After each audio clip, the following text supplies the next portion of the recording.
Hello everyone, and welcome to Let's Play the Journeyman Project 2, Buried in Time. I am Orylen, finally back with the Journeyman Project series, continuing on with the sequel, released in 1995. This game brought a lot of improvements to the first game, Turbo, with mixed success critically, and we'll get into that later. But for now, let's just hop into the game.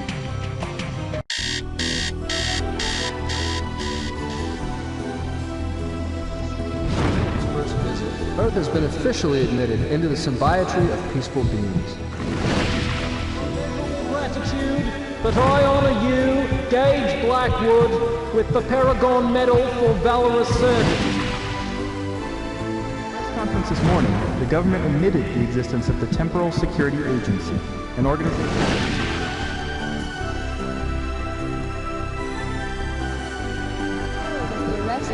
Sinclair can be attributed to Agent 5, Gage Blackwood, who single-handedly defeated Sinclair's men.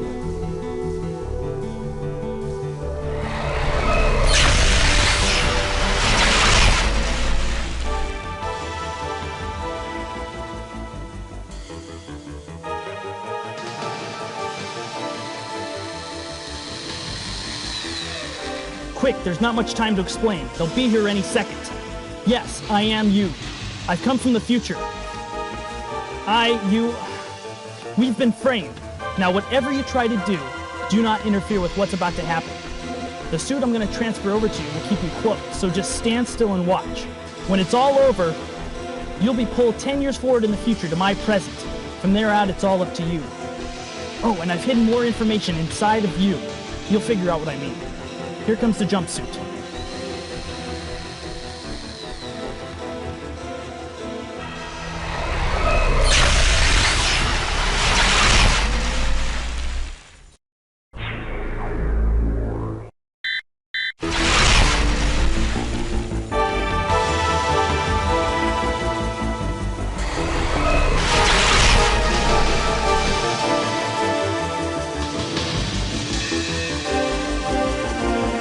Come on, Gage. Let's go.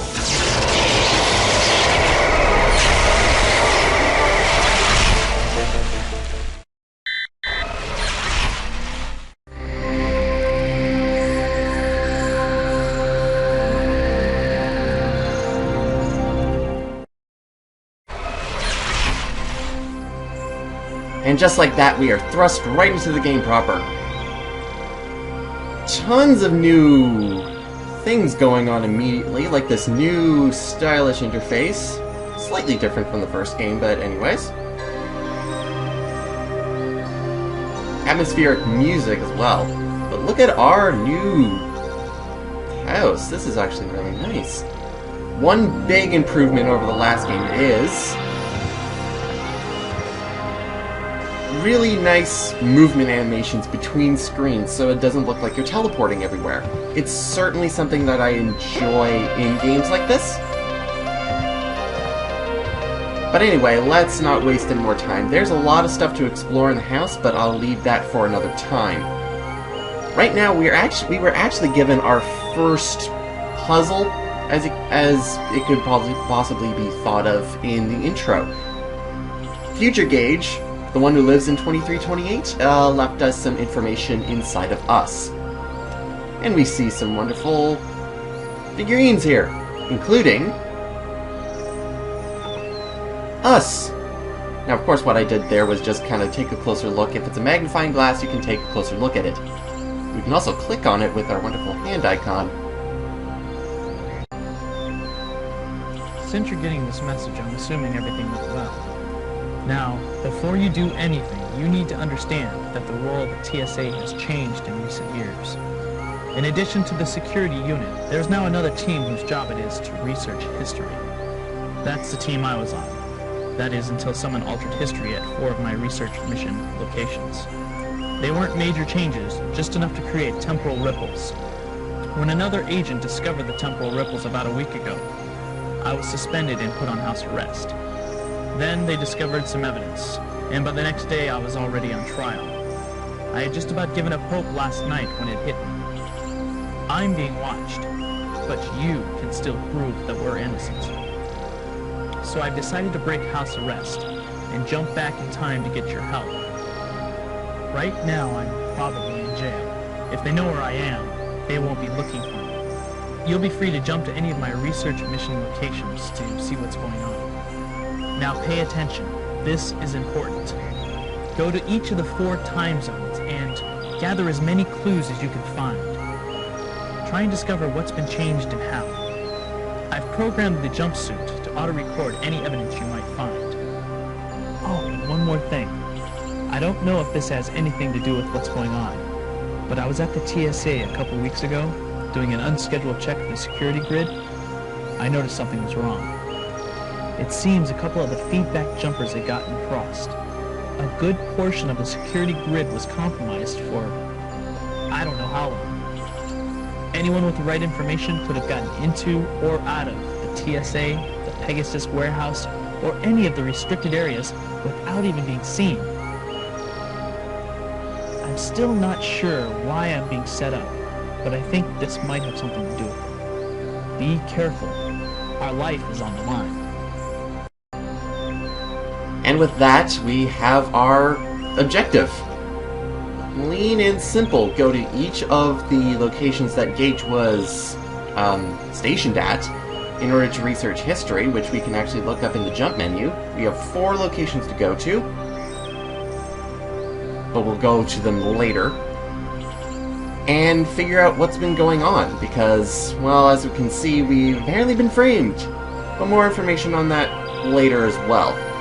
This game has tons of extra information that doesn't really pertain to anything specifically, and you don't need a lot of that information in order to actually complete the game. So what I'm going to do with all of that extra information is put it in extra videos.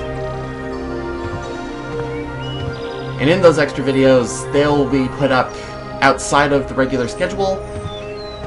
And so if you have any interest in learning what's going on in terms of time period, what's been going on for the last 10 years, time travel in general, and how fleshed out the world is, go ahead and watch those videos. Now, there's actually one thing I just want to look at right here. It's not really particularly important. You have 3 messages. But there is some information that you can take out of this answering machine here. It's a future answering machine, don't question it. It's also freaky! Mr. Blackwood, this is Mark Johnson from Interactive News Network. I'm just calling to see if you'd like a chance to tell your side of the story. Give me a call at Sector 10, 569-82227, and we'll talk about setting up an exclusive interview. I hope to hear from you soon.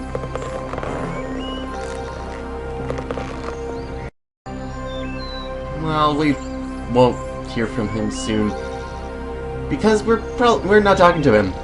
At least not now.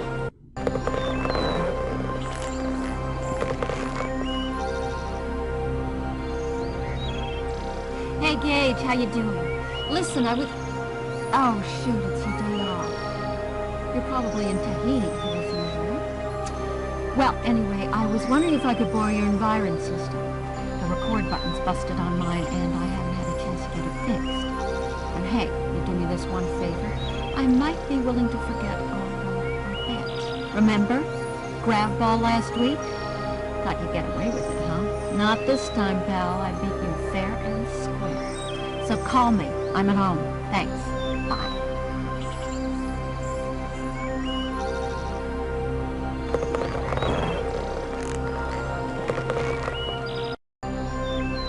One main problem I have with this game is its audio issues.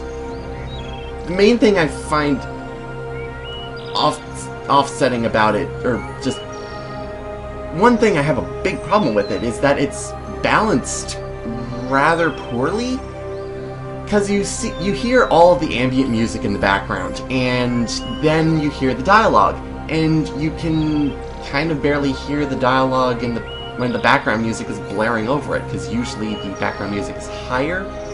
And it also doesn't help that the actors sometimes mumble their lines or they mumble their lines or just kind of whisper them.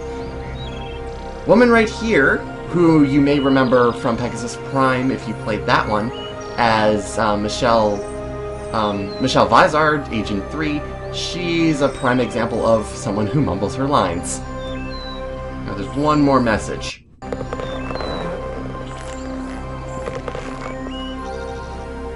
Gage, it's me. Wake up and answer the phone. Hello. I know you're there. Where else could you be? Well, anyway, you owe me, pal. I got your jumpsuit. I just pray they don't realize their key evidence is missing before you figured out what's going on, or we'll both be in neck deep. I mean, it wouldn't take a genius to figure out that I was the only one who could have taken it. But hey, they wouldn't fire me, would they? I'm their chief technician. Who else do they have to get their net games running? I'll send you the suit as soon as I put in an OpMem biochip. If you get a chance, you'll want to modify it to automatically record evidence. And if you need anything else, please, hesitate to call me. Oh, and Gage, do me a favor. Erase your messages for a change. Thanks. Good luck, buddy.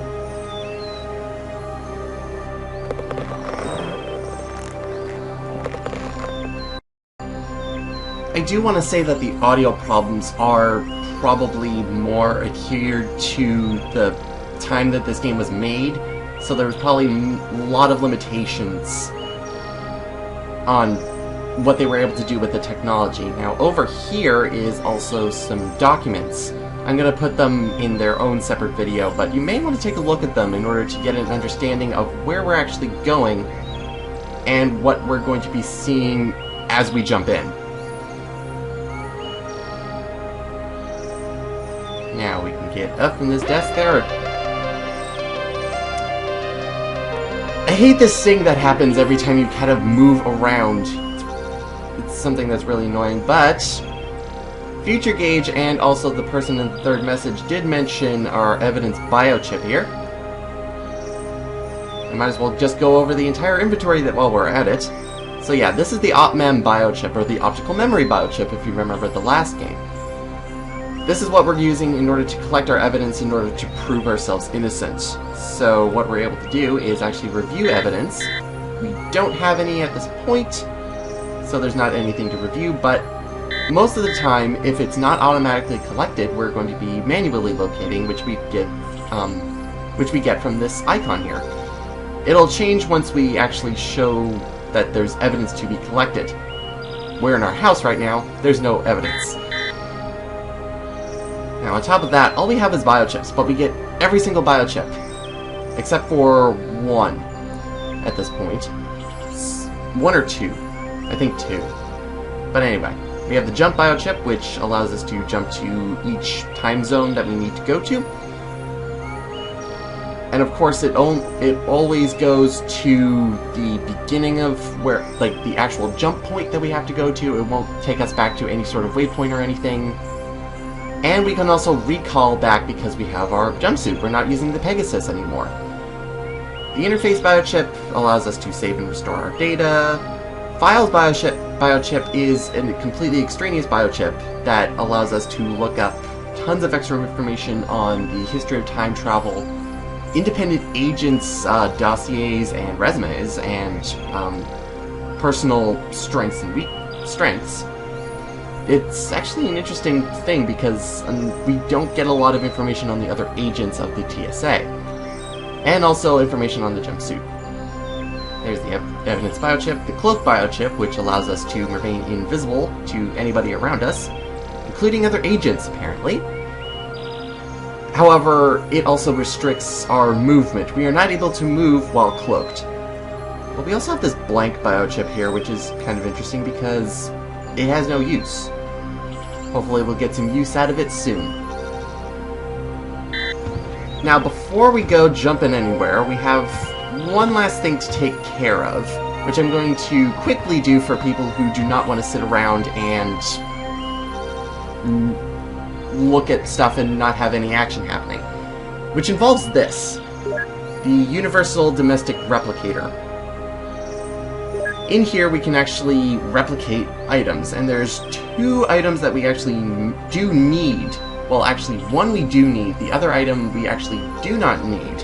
However, it's really good that you have it. And what we can do is actually go to the ShopNet and enter the product order code. Where do you get these codes? Well, you get them from going to the Environ system that we have, which is on the other side of our apartment, our house, our residence. I guess residence is a safe word. When you go to the Environ system, you can go into the news network, and the news network has a couple of commercials you have to watch. And you do, because at the end of the commercials are the product order codes for the items that you do need. So I'll let you watch those now. Orylen will return after a word from our sponsor. La peinture fraîche. Jote Latvande. Sasta Gorst.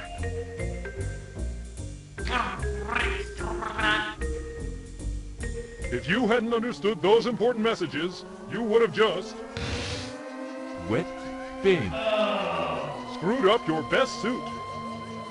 The Clippity Van Ven. Driven off of a cliff. Cheap meat. Been poisoned. Restaurants located in the lobby. And peed your pants on a foreign planet. Yes, for all those reasons and more, there's the Omniglot DM dual-mode translator biochip from Samco. Just pop the Omniglot DM into any standard biotech interface and voila! No more frustration! No more confusion!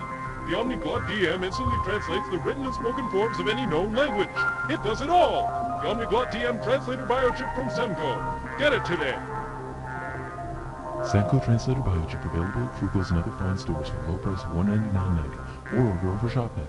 Product order code 689-22378. That's 689-22378. Order now. Orylen will return after a word from our sponsor.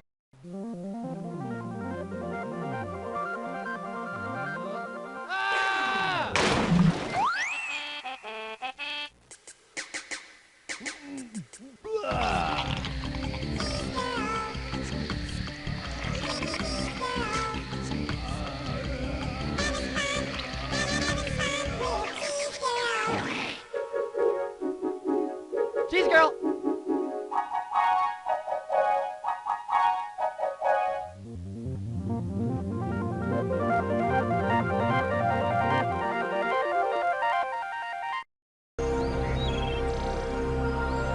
I really don't know what to think of the commercials. The Cheese Girl one is just completely freaky. I don't like it at all. But anyway, now that we have the product order codes for the two items, the Translate Biochip and the Cheese Girl, let's put them in.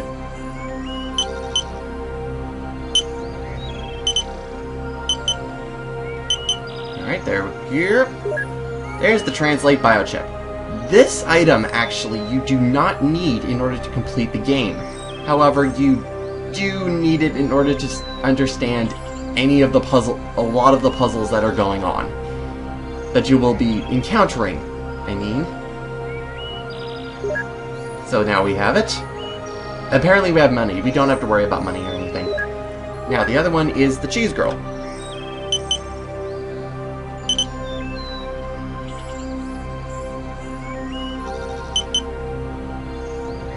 There we go, Cheese Girl. Still creepy. Now, there's actually one other extra item that we can get through the replicator. I won't be going through it right now, but if you see extra items that are in there, I will be getting them in the extra videos. So, if you're wondering where other items are coming from, that's probably why, because you're not watching the extra videos. Anyway, let's pick up our stuff.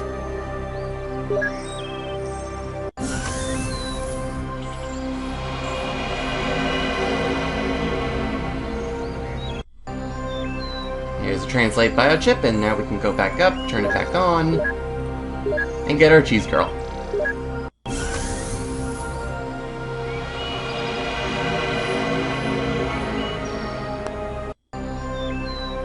Alrighty then. Now let's take a look at these two items. It's pretty much cheese aerosol. It's an aerosol can of cheese. Warning, however. Contents under pressure. Risk of inadvertent propulsion in zero-G environments. Interesting. And of course the translate biochip, which we can simply do this with, and activate it, and whenever we see something we don't understand, such as like hieroglyphics or alien language, we can now just hover over whatever we need to see and translate it instantly. Very effective. Now, if you're playing adventure mode, you really are just given free reign. You can go wherever you want. You have no actual bearings at the beginning of the game. However, if you're playing in walkthrough mode, the other mode, you will get a wonderful little message up in the info panel right after you talk to the Agent 5 figurine that says, "Go to the Farnstein lab." Just go there. So that's exactly what we're going to do. We're going to head to the Farnstein lab immediately, because there's something we need to pick up there. And of course, before we jump, we need to know where the hell we're jumping to. We're actually jumping into outer space. And Saturn Springs to a derelict station, Amarax.